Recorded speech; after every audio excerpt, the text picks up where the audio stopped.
red button. Hello. Greetings, fellow carbon-based life forms and any silicon-based life forms monitoring this channel.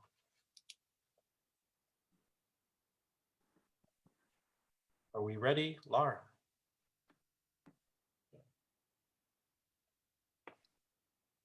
You know, Microsoft, there are really times it's not good to tell me about what your browser can do. Would you like to upgrade? Would you like an extended car warranty? No. These things are possible through the magic of modern technology. By the quality of our patter, I'm betting we're live. All right, I'm going to bet we're live too, and I'm going to start my spiel. Good evening and welcome to Story Hour, home of the professionals. I'm Cliff Winnig, and my co-host here is Laura Blackwell. Daniel Marcus started Story Hour to help people stay connected by telling each other stories around this virtual campfire. Our wonderful Daniel Marcus is taking some time off, so I'm stepping in to help a little bit. Welcome back to those returning, and welcome to those joining us for the first time, forming your first impressions right now about our technical chops.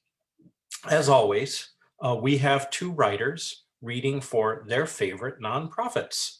Tonight's readers are Maria Haskins and Mari Ness.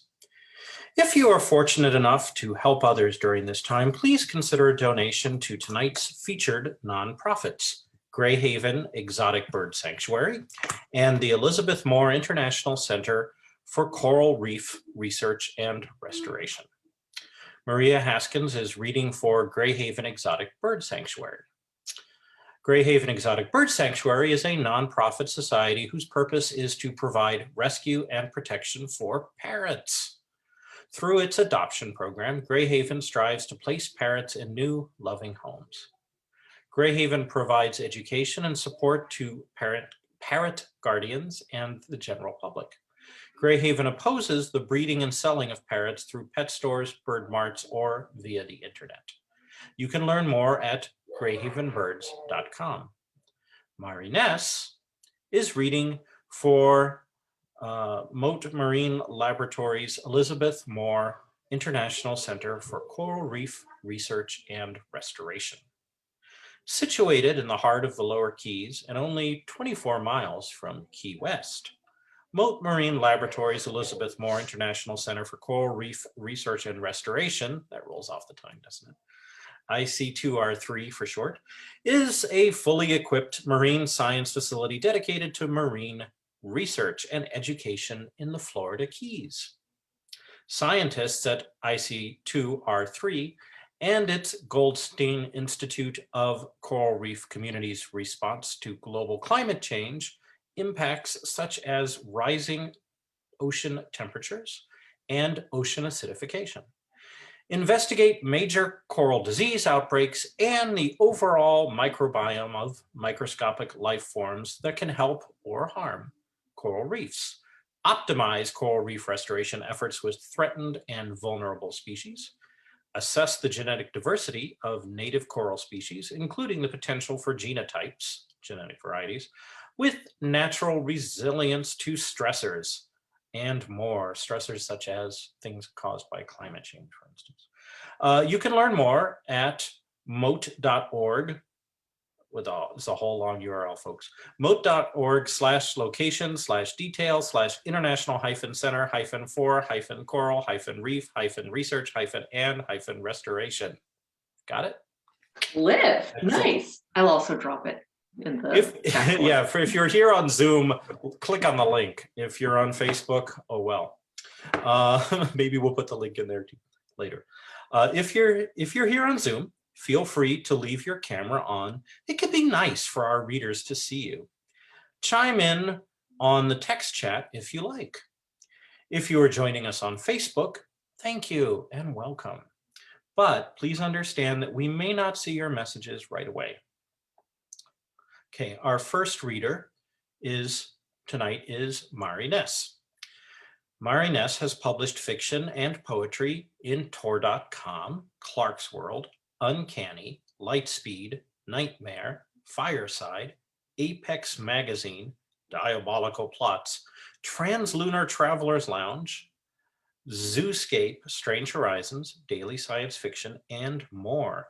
That is quite the list of A markets right there. Her poetry novella, I just love that expression right there, poetry novella, which say something, Mari, so that the focus switches to you. Hey, this is the poetry novella. Hi. Well done. All right, notice how subtle we are. Subtle and professional, that's us. Her poetry novella, Through Immortal Shadows Singing, is available from Papavaria Press, and an essay collection, Resistance and Transformation on Fairy Tales, from Hi. Papavaria Press. Hi. Can we see it? I guess, maybe, yes. That looks like it's actually from Aqueduct Press. Is that from Aqueduct Press? This is actually from Aqueduct. Yes, Yeah. I probably put that in incorrectly when I. I am familiar with the conversation series, the excellent conversation series from Aqueduct Press, which has a now many years storied set of authors, and everyone should go check them all out. Available in print or ebooks. Love Aqueduct. Anyway, okay, moving right along. Mari lives in Central Florida, closely supervised by two magnificent cats, who will perhaps maybe make an appearance at some point. For more, check out her infrequently updated webpage at marikness.wordpress.com, or follow her on Twitter at Margaret Corellas. Check this with her. Do not read. Okay, do not read. It says do not read. No, that's me again. This is me being a professional announcer saying, do not read this text. No, I screwed that up. That is not my Twitter account. That is the Twitter account of an editor who. Oh, okay. Never mind. It's at Mari_Ness. Yes, that would be the correct one. That's okay. The other one, the other Twitter account that I read had a space in it. So that's not going to work anyway. All right. But check out all the good editors too. All right. So without further failure or ado, take it away, Mari. Okay. So just to, I do want to say one very quick thing about Aqueduct Press before I get going, which is that it does help them right now if you purchase from their website directly. So definitely, if you have any interest in their books, please head to their website. There's a lot of great stuff in there, not just my book. If I had been thinking, I would have sent a whole list, but we will now move on to Story Hour. Okay. I am notorious for not necessarily knowing how long these things last, but along with other publications, this year I have published, or I'm in the process of publishing, a tiny chapbook of tiny fairy tales called Dancing in Silver Lands. Thanks to the paper shortage, it has not been shipped to anyone yet, as far as I know. I am hoping that it will be shipped out soon. But in the meantime, I thought I could read a couple of stories from there, then see where the timing was and see where we can go on from there. So this first one is If the Shoe Fits. The Duke swore under his breath. So you're telling me the shoe fit at least 567 women and girls. Yes, Your Grace. It had been, of course, an impossible task from the start, made no easier by the prince's insistence that each and every unmarried woman and girl, regardless of rank and almost regardless of age, must be tested. Still, 567 and possibly more to come. The Duke pressed a suddenly heavy hand against his eyes. That's more than were at the original ball. Yes, Your Grace. The guard paused. We do have reason to believe that a few of these women may have taken er, certain steps to make the shoe fit. Steps? Physical alterations. A number of them had bandages and scars on their feet. The Duke felt his chest tighten. Remove them from the list. Yes, Your Grace. How many does that leave? 534, with 2 towns and their surrounding areas still to be tested. The Duke rubbed his eyes. I think, he said, we can safely postpone plans for the wedding. On the other side of a pinhole in the wall, allowing sound to carry to the other room, a charming prince leaned back in relief. I can't begin to thank you enough, he said to the fairy sitting on his lap. The fairy twirled a sparkling wand. Oh, he said, really, it was just a matter of making sure they didn't stop with the first girl with the correct shoe size. Besides, you didn't think I would give you up that easily, did you? Well, I am quite charming, the prince allowed, smiling back. Though, you're sure that girl will be all right? Positive, said the fairy, putting aside his wand to take the prince's hand into his own. She just wanted a night out, not marriage to a man she danced with for only 2 nights. And if she does run into any problems, well, I know for a fact that she has a fairy godmother. Story 2, since it's winter, I thought we'd try this one. A Winter's Love. They said she came of winter, who had long ago dallied with a mortal. The chill still ran through her blood. Everything she touched seemed cooler, and her lips never warmed to mine. Never. Even under heavy blankets, I shivered when I touched her, and in sleep, I rolled away, seeking warmer places. She herself lay cool and still, unmoving in her sleep. And if she did not turn to me, well, I told myself it was out of kindness. She could be as kindly as the soft winter snow. They named her ugly, cold. I found her beautiful, exquisite, though others deemed her too pale for beauty. Her eyes still held the color of fine ice in sunlight. They hurt to watch for too long. Her hair held the dark shadows of deep ice upon a lake, though at the same time, it was clear, cold, and white. It shimmered in the sun and turned dark in the candlelight. I could not keep my eyes from it or from her pale, bleak skin. She had come here to visit our summer gardens, and she had stayed through our fall and winter. We call it winter, although any who have known a true winter would laugh at the description. We are south enough to escape snow and ice in all but the bitterest years, and I can hardly remember the last of those years. Still, the days cool, and the rain retreats, and some of the leaves change color and fall, and the tall grasses turn brown in the sun. She had come to wander in our roses and other flowers. I had lined the walls with bougainvilleas, grown roses near the house. I had let the maples and live oaks line the pathways to the small lakes and cut paths through the heavy trees and grasses on the shores. I watched her bend her lips to the roses, watched them droop and frost over. You could preserve them if you wish, I said. Freeze them in ice. They would lose their scent if I did, she said. I did not know why she had come to my bed, why she lingered in our heat when the cold so warmed her that on our colder days she slipped out each morning before the sun rose to wander bare-armed in the chill. In the warmest part of the day, she hid in shadows. I brought her tea to warm her. The porcelain cup cracked in her hands. Have you seen the snow? She asked. A few times, I admitted.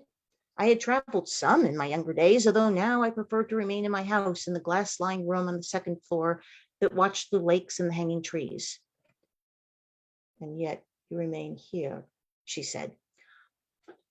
I find the heat pleasant. Another woman might have shuddered. She remained still and cold. I served her hot salads, cold soups, exquisite desserts, both hot and cold. She did not cook much, she told me, preferring to sup upon ice. Ice we had little of, but I arranged to have it shipped down from the north, wrapped in sawdust for her to drink and eat. When she saw it, her pale skin turned red a little, and then she was white again as she looked at the ice. My own hands felt chilled. At night, I tried to warm her with my mouth and hands and felt her ice seeping into my heart. I brought friends and guests to entertain her, I who only wanted quiet and the calls of water birds. The house rang with conversation. It hurt her ears and mine. I played music for her, broken notes on the harp, softer songs on the violin, harsh airs on the flute. I stumbled as I played, her ice encircling my fingers. I took her to the lakes, where the water ran slowly, walking across the brown-green grass, past the oaks that never lost their green, to watch herons see fish in the still water. She told me of snowbirds, of flowers caught in glaciers, of the slow movement of the ice. The grass grew bright in spring, and my flowers danced in the sun, and my house warmed, freed from her chill. In our bed, I found 3 roses encrusted with ice. She was right. The roses had no scent. They burned my hands when I held them. No matter what I did, I could not make them melt, even when their icy thorns pricked me, letting my warm heart's blood seep into their delicate petals. So that was the Christmas, or maybe not Christmas story, winter story. And I had this open, I promise you. Sorry. Okay. This is one I have read before, but I like reading it. It's fun, so I'm going to read it again. This is also from the Dancing in Silverlands collection. The Fox Bride. He carried the squirming animal to his, no, there, he had to remember that now, there, bedroom, struggling to avoid her sharp teeth. The oversized ring he had given her glimmered on her left front leg. She had spent most of the evening biting and licking at it when she had not been growling. He had ordered the musicians to play louder to cover up the noise, but the growls still lingered in his ears. When he reached the room, he secured her chain to one end of the bed and sat gingerly at the other end. The waxing moonlight flooded the bed, giving a silver sheen to her red and snowy fur. When you are a woman, I can remove the chain, he told the fox. The fox barked. I swear it, he said. A snarl. Change for me, he begged. The fox put a paw up to the chain. I swear it, he said again, extending his hand. The fox leapt forward and bit deeply into his finger. He cried out, trying to pull his hand away, but the teeth of the fox were sharp and strong. Blood spattered the silk and satin coverings before he could pull back his hand, and the tongue of the fox was covered in blood. Damn you, said the prince. I didn't want this either.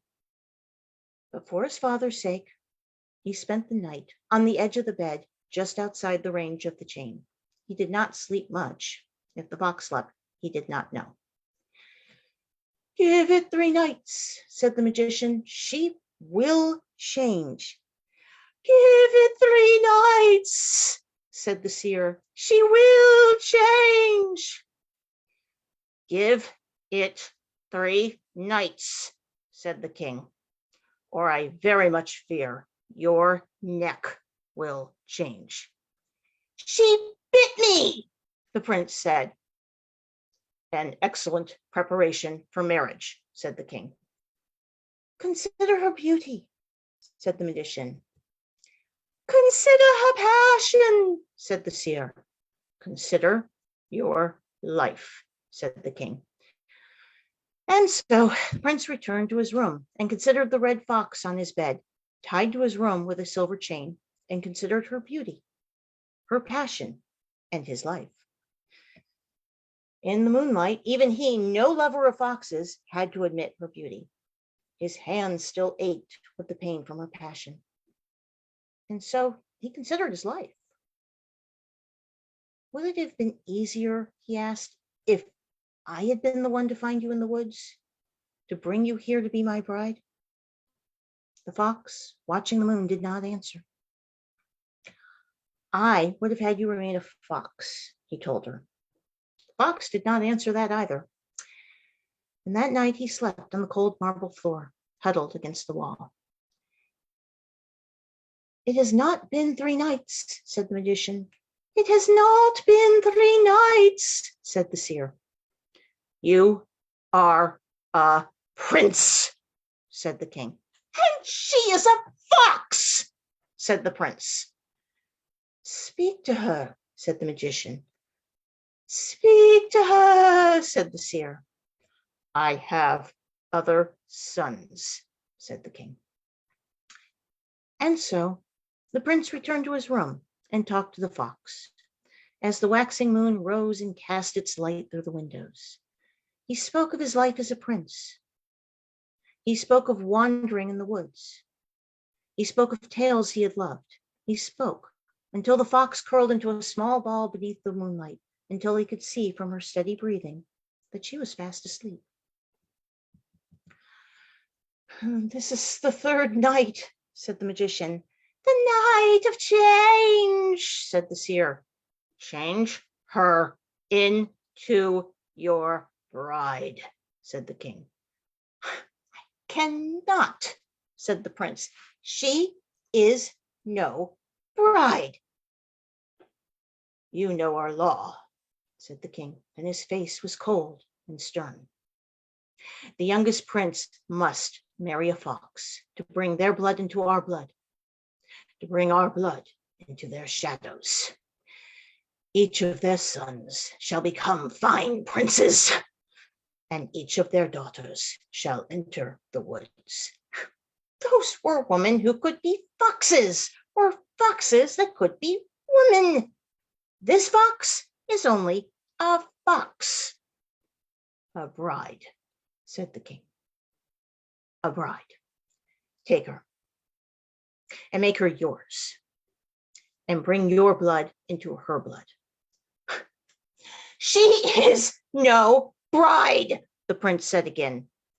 The king's face remained cold and stern. If she is not, the fault is in you. Speak to her, said the seer. It's the 3rd night, said the magician. The 3rd night, said the seer. You are my 3rd son, said the king. And if he wept, the prince did not see it. It is your duty. It was all I was, he told the fox after she tried to bite his hand again. After he handed her a few pieces of smoked fish. A prince. Child. Someone to marry the fox. I never had anything else. I never did anything else. He took a small piece of fish himself. Do you know, I have almost never left this castle? The fox turned her head to the moon. Even you were brought to me. I've read the tales, how my great-uncles and great-great-uncles and beyond even that rode deep into the forest, sniffing the air and the moon until they came across shimmering maidens with red-white hair and took them beneath the moon and brought back screeching sons who could not be silenced, who barked at any sight of the moon, sons who married the princesses of the house. I've read the tales, but they did not let me enter the woods. They brought my uncle his fox bride, and they said they would bring me mine. Fox did not turn her eyes from the moon. I have nothing else, the prince said. If you remain a fox, I remain nothing. The fox curled herself into a ball. The prince thought of reaching out his hand, but the pain of her earlier bite still stung, and he found himself weeping instead. It has failed, said the magician. It has failed, said the seer. Your death shall be swift, said the king. You are my son.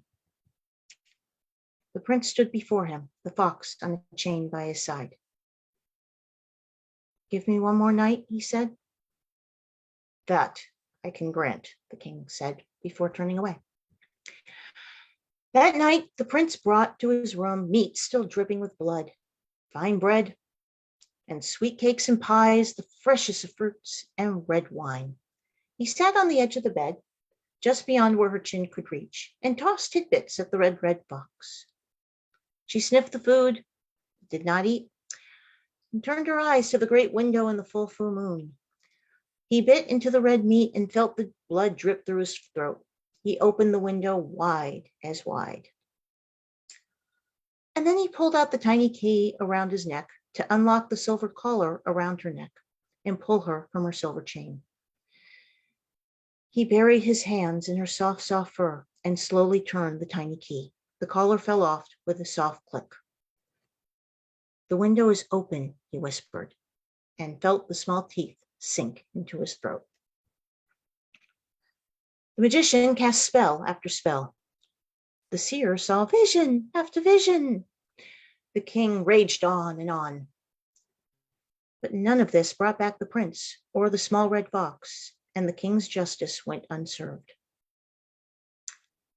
But in the woods, some later said, on the nights of a waxing moon, those who fled the castle wall might catch a glimpse of two small foxes, one with fur of brilliant red and snowy white, with a golden band around her paw, and one with fur of richest brown and dusky white, with a silver collar firm around his neck.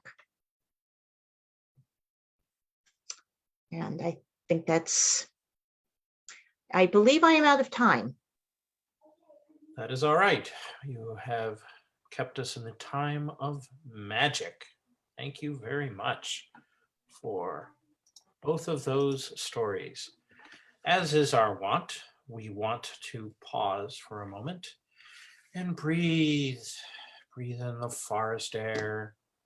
Note the little foxes running around with glass slippers and this and that, and prepare ourselves for something different. Maria Haskins is a Swedish-Canadian writer and reviewer of speculative fiction. Her short story collection, Six Dreams About the Train and Other Stories, is out now from Trepidatio Publishing. Please say something so you appear on screen. Hi, there's the book. Here's my short story collection. That's a lovely cover too. I know, it's beautiful. By John Noble. Nice. Really love it. Nice, it's gorgeous. Sells a lot of books. Maria's short fiction has appeared in The Best Horror of the Year, Volume 13. Congratulations on that, by the way. Black Static, Interzone, those are sister magazines. Fireside, Beneath Ceaseless Skies, Cast of Wonders, Shimmer, Flash Fiction Online, Gamut, Capricious, Kaleidotrope, Pseudopod, and Elsewhere, another A-list of venues. Maria currently lives just outside Vancouver with a husband, just one, apparently, 2 kids, several birds, a snake, and a very large black dog, and 0 foxes, right? Thank you. All right, so I'm going to be reading from my short story collection, a story called The Brightest Lights of Heaven, which was originally published at Fireside. And as for content warnings, I would say it's kind of gruesome, but doesn't go into detail. So there's a demon, there's some violence, but it's mostly not gone into great detail. So hopefully nobody will be too grossed out. Fair. All right. Okay, The Brightest Lights of Heaven. I haven't seen Moira for 14 years, but I dream about her all the time. The dream is always the same. We're 6 years old and we're dragons again, jumping off the roof together, but this time we don't hit the ground and we don't end up in the hospital and we don't need any stitches. Instead, we just spread our wings and fly. Last time I saw Moira in the flesh, she was 11, gap-toothed and nearsighted. I was 11 too, all gangly energy, frizzy hair, and braces. It was the same night our last game began, and it was also Moira's last night in Canada. Her parents had divorced the year before, and now her dad was gone, and her mom had decided to move back to Australia, taking Moira with her. I didn't want her to go. Didn't even want to think about what my life would be like without her. But Moira said we had time for one last game, and I wouldn't have missed that for the world. She always made up the best games. Zombie tag, cops and aliens, wolves and hunters, vampires and slayers. Ever since preschool, she'd been turning yards and playgrounds into battlefields of fear and glory, turning us into something other than what we seemed to be: generic girls, awkward, studious, shy. We already knew we were different than people thought we were. Knew enough to hide it too. We knew that beneath the surface we were something else entirely. Something hungry, something jagged, something crooked and impatient. That night, we met in an empty storage locker in the basement of the rickety old apartment building she lived in with her mom in Burnaby. We'd sneak down there as often as we could, a fickle flashlight, our only protection from pervs and ghosts. That night, I brought my incense sticks and a box of matches. Moira brought a book on witchcraft and her penknife. The book was from the library, dog-eared, severely overdue, its plastic slipcover torn. We took turns reading spells and stories from it, looking at the pictures while the incense made the small space smell like Friday nights at my Aunt Jackie's house. Mom says I'll forget you, Moira said, holding on to a lit match so long the flame singed her fingertips. She says you'll forget me too. Everyone forgets, she says, when they get older. It's better that way, easier. I watched the match burn between us, my eyes stinging. That's stupid, the words hitched in my throat. You won't, will you? She shook her head. Another match, lit, burning, singeing, extinguished. One last game, right? She said, and I nodded. But you have to promise you won't chicken out. It won't work if you chicken out. I won't, I promise, and I meant it. When we were 6, we played knights and dragons for a whole day in the backyard, taking turns wielding swords and claws, shields and fangs. Right before Moira had to go home for dinner, she changed the game. She told me we were both dragons and made me jump off the roof with her, saying we could fly. I knew we'd probably die, but I jumped anyway. 10 stitches and a fractured ankle was a small price to pay for that one dizzying moment when we were airborne, when we were dragons, scaled and fanged, hands entwined together. Our parents must have figured we'd grow out of playing those kinds of games, but we just got better at hiding what we did. At age 11, sitting in that patchouli-scented basement, all I knew about myself for sure was that I never wanted to stop playing with Moira, and that I would never be what my parents expected me to be. Moira knew it too, of course. She knew me better than anyone ever has, before or since. Hold out your hand, Moira said, after sitting quietly with her eyes closed and the book open on her lap for a long time. She brought out the penknife, wiping the blade on her shirt, and I felt the darkness quicken around us, tickling my face and limbs with ghost breaths and spirit sighs. She grabbed my wrist, harder than I thought necessary, and cut my palm with the knife. It took her a while to work up enough determination to penetrate the skin with that small, dull blade, but I kept still the whole time. Next, she cut her own palm, quicker, and we clasped hands in the coiling tendrils of scented smoke, blood dripping on the floor between us. Moira leaned in close, face lit by the flashlight, thick glasses framed by yellow plastic distorting her blue eyes. I had a vision, Ray. Her voice was an unfamiliar hoarse whisper skittering up my spine, as if she'd found another voice in the dark, as if another voice had found her. You are a demon escaped from the deepest depths of the void, and I am a demon hunter blessed by the brightest lights of heaven. We are enemies henceforth. Before we both turn 25, one of us must kill the other. My palm stung. I felt dizzy. I already knew it was more than pretend, more than imagination. Moira had always made our games seem real, but that night was different. I felt the blood and smoke twitch together between our palms as if we had stirred up something sleeping, something dormant, whether within or without, I couldn't tell. I felt it shudder and twine snaking around my flesh and bones, words and smoke and blood binding me, changing Moira too. We did it, she said, and laughed out loud, her voice her own again, though it scared me still. The next day, Moira was gone. She'll probably write once they've settled in, Mom said, but I knew better. I knew the game was on.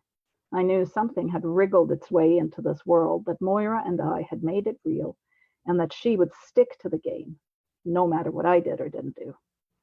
Don't chicken out, Moira had said, and I knew she never would. After Moira left, nothing much happened for a few years, though there were flickers and murmurs of something stirring. An opened window Mom said she'd closed before she went to bed. A dead crow in the yard with its eyes gouged out. Our cat, gutted in the street. Run over by a car, people said. They didn't see the runes drawn in blood on a wall nearby. I'd seen those runes in the book that was still in Moira's possession as far as I knew. The first murder didn't happen till I was 20. I was at university, and one Friday my roommate asked if she could have our apartment to herself over the weekend. On the Monday, police tape was strung across the door, blood was soaked into the mattress, and her mutilated body was removed from my bed. Everyone always said the two of us looked alike, even though I could never see it. The room smelled of cheap incense, and there was a pile of fragrant ash on the floor, but in the end, the police pinned it on her boyfriend, who was nowhere to be found. I tried harder to find Moira after that, searched for her online and elsewhere, but turned up nothing.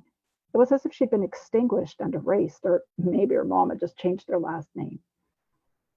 Either way, I couldn't find her. All I had left to prove that she had ever existed were my old class photos, where she stared at me through those thick glasses, awkward and forgettable, just like me. Then Aunt Jackie died, diabetic coma. That familiar smell of incense wafted off her corpse when she lay in the coffin, but it didn't mean anything to anyone but me. Jackie's place always smelled of smudge sticks and incense and vegetarian chili, all the better to cover up the pot she smoked. Mom cried, so did I. My hands clutched in prayer as I sat in church between her and Dad. I prayed to find Moira, but I didn't. A year after we buried Aunt Jackie, one of our old teachers was killed in a hiking accident. I'd called her to see if she might know where Moira had ended up. She didn't, but said she'd ask around. A week later, that same teacher made the evening news. She'd fallen into a ravine on the North Shore hiking trail. Fractures, broken neck, contusions. Convenient. For fuck's sake, stop it with this black magic shit, my boyfriend at the time told me after we got drunk one night and I spilled my guts about Moira. You were kids and you played a stupid game. You're so fucked up sometimes. But he was not a demon or a demon hunter, so what did he know? He certainly didn't know what it was like that first time you woke up in the middle of the night and feel your teeth suddenly too sharp beneath your tongue, your vision too clear in the dark, your skin scaly and feverish, your flesh crawling like maggots and beetles, and you run into the bathroom to see what a demon really looks like, finding only your own face in the mirror. That boyfriend is dead too. Pickup truck, highway, ice, pole, goodbye. I never did manage to track Moira down. Maybe my parents could have helped me find her, but Mom died in a hospital 2 years ago, that year the flu was so bad.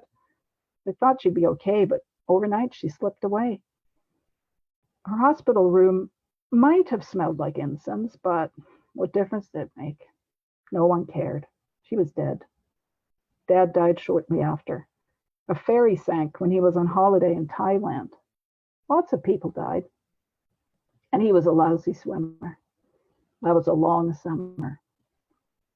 I'm turning 25 tomorrow. It's Moira's birthday in a week. Suck on that, all the birthdays we've almost shared. And here I am outside a club in downtown Vancouver saying goodbye to all my almost friends from work, turning down the offer of a ride home. An icy tendril slithers up my spine and I know Moira is close. I feel her presence as I walk up Granville Street as I ride the SkyTrain home. The words she said so long ago twitch and squirm beneath my skin, through my veins, worms and leeches bred in darkness. Last year, someone plowed into the car I was sitting in on a side street in New Westminster. It's a hit and run. The doctors couldn't believe I got away with only scrapes and bruises.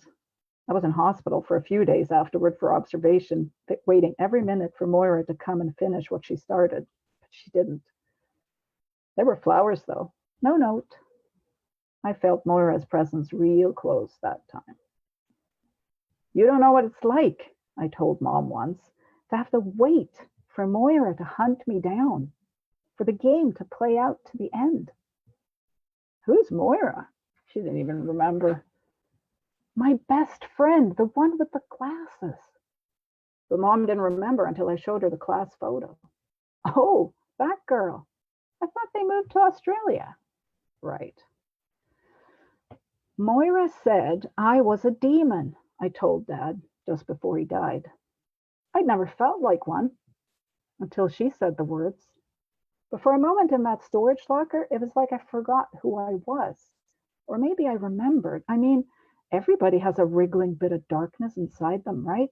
A worm in the flesh, hatched in the warmth of your pulse, fed by hate and anger and depravity, growing fat through the years like a leech.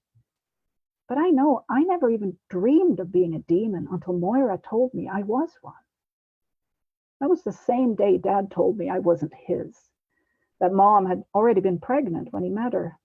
She was dead now, so he could tell me, he figured. He cried about how hard that had been for him and how sad he was that they had never had any kids together. Thanks, Dad.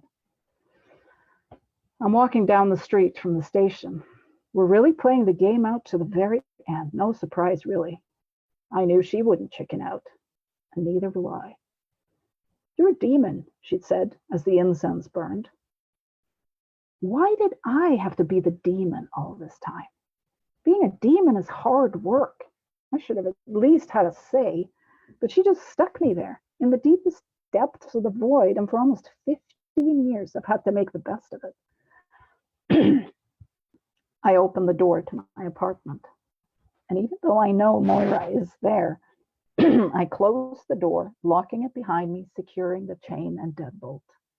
I can feel the shift in the air, the smell. It's not incense, just her skin, just her breath. She's been here for a while, waiting for me to come home. Rifling through my belongings, no doubt, looking for demon spawn and demon spells and demon food, Tupperware containers filled with blood in the fridge, Ziploc bags of human flesh in the freezer. I don't know what she might have found. Most nights, this demon prefers sushi or Mexican. Hi, Ray. She's sitting on my couch. No lights, just us. Hi, Moira. I feel my palm pulsing where she cut me all those years ago. I feel the words and blood twitching in me, livelier than they've been for a long time, since Dad died, really, twirling together around veins and marrow. Where have you been, Ray? She asks. Oh, you know, around. Yeah, I know. So busy playing. You've been busy too. Not as busy as I should have been. Took me too long to get back here from Australia, but airfare, it's so goddamn expensive. You had time to kill a lot of people, just like a good little demon should. Me? Kill people? I give her the wide eyes, the meek smile, the mask of skin and pretense I've used to hide my true features all these years. Moira laughs ever so softly. Oh, Ray, Her tone is one of admiration. You've got guts and flair, always did. That's why I love playing with you. It feels good, even now, even here, to finally get the credit I deserve. I lick my lips and feel the sharpness of my suddenly razor-edged teeth. My tongue feels rough and long as it flicks in and out, tasting her in the air. My nails are claws now, scratching my skirt, my thighs beneath, my scarred palm so hot I can feel the flesh burning, sizzling, steaming. Well, what could I do? You turned me into this. We turned us into this. Her eyes shine a luminescent blue, reflecting the light from the street outside. All I wanted was a good game. Something so good we couldn't forget each other. And what a game it's been. The best, right? The best, I whisper. And then I run at her, trying to slash her throat with my claws, but she evades, a silver blade etched with runes cutting into my arm. That hurts. Silver is bad for demons, just like it said in that library book. And Moira has more. She's remembered it all. Spell-wound spikes of ivory, holy water, an amulet of malachite and black onyx around her neck to sap my strength. We fight, parry, strike, parry, slash. Things around us crash and break. TV, vase, glass-top table. My arm breaks too, and I heal it up as best I can. Good stuff, these demon powers. They're the bee's knees after single car accidents on icy roads. Come on. I just tugged the wheel a tiny bit. They can even help you crawl out of the wreckage and get away scot-free while your fucked up boyfriend's innards spill over the seat. Moira's got some moves too, and in the end I'm bleeding everywhere, and so is she. She ties me to the bed, my scaly arms twitching helplessly as she binds me with a rope soaked in holy water. It sears and burns my wrists, but I don't hold it against her. It's all part of the game, after all. You should have made me the hunter, you the demon, I tell Moira. You'd be good at it, even better than I was. In the red and blue light from the neon sign across the street, I finally see her face clearly, and she's smiling. Such a wicked good girl. What are you waiting for? I growl. Game's over. You made me. Now unmake me. My life flashes before my eyes while I wait for Moira to get on with it. That roommate at uni, she might have looked like me, but her blood tasted ever so much sweeter. Mom's machine, unplugged in that hospital room, just for a little while. Her soul slipping out at last, tender and quavering. Bye-bye. Dad on that ferry as it went down, and me beside him in the water, watching him sink. His soul took its time to leave, a cold sliver of life, bitter and stale when I devoured it. An acquired taste, I guess. That father-daughter trip to Thailand was so expensive. I didn't much like swimming with all those corpses until the rescue boats came, but whatever. There are others too, the cat, the crow, Aunt Jackie, that nosy teacher. I barely touched her, just gave her a little nudge. But you can't expect a demon to keep an accurate body count. Moira's silvery blade shivers on my neck. I missed you, she whispers, leaning close. I missed you too, I whisper back, and I mean it. At least she didn't forget about me. I watch the light change color between us, my eyes stinging. You didn't forget either, I mutter, words hitching in my throat.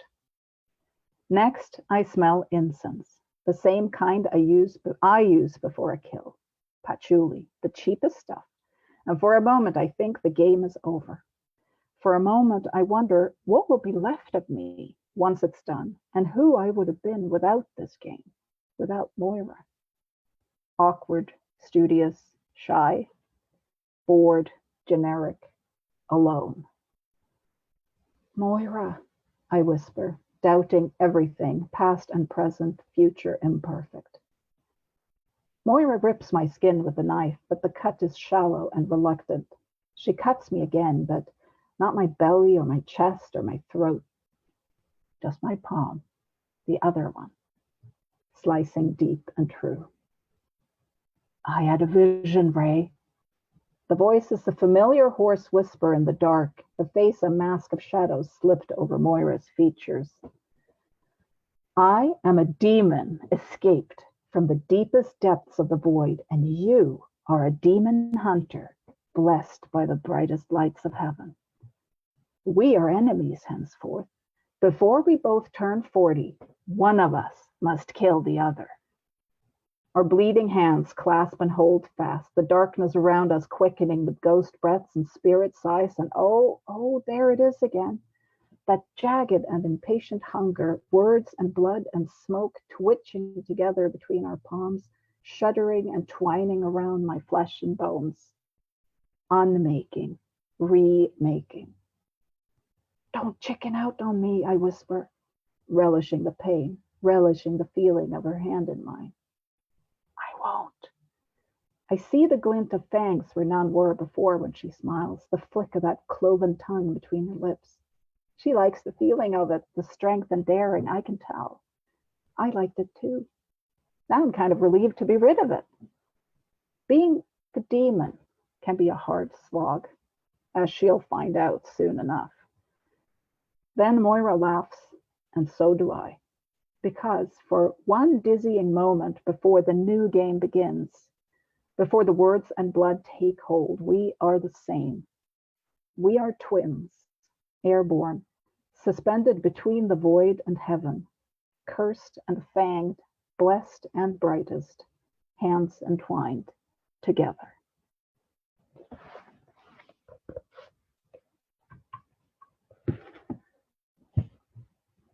You, and that's it. Thank you. Let's do another pause. Maybe turn out the lights.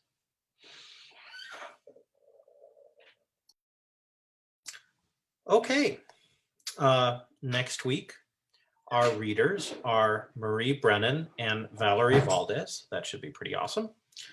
I recommend checking out storyhour2020.com. That's all one word, storyhour2020.com, the day of the reading for any announcements or changes. You can also keep up to date about upcoming authors at storyhour2020.com and see programs you may have missed at the Story Hour page on Facebook, or even this one again. Maria Haskins, Mari Ness, thank you both for sharing your stories. That was pretty awesome stuff. You both delivered tonight. And thank you for rolling with the tech punches of our tech difficulties at the beginning. Yeah. So it was a joy and a delight being your host. You made my job easy.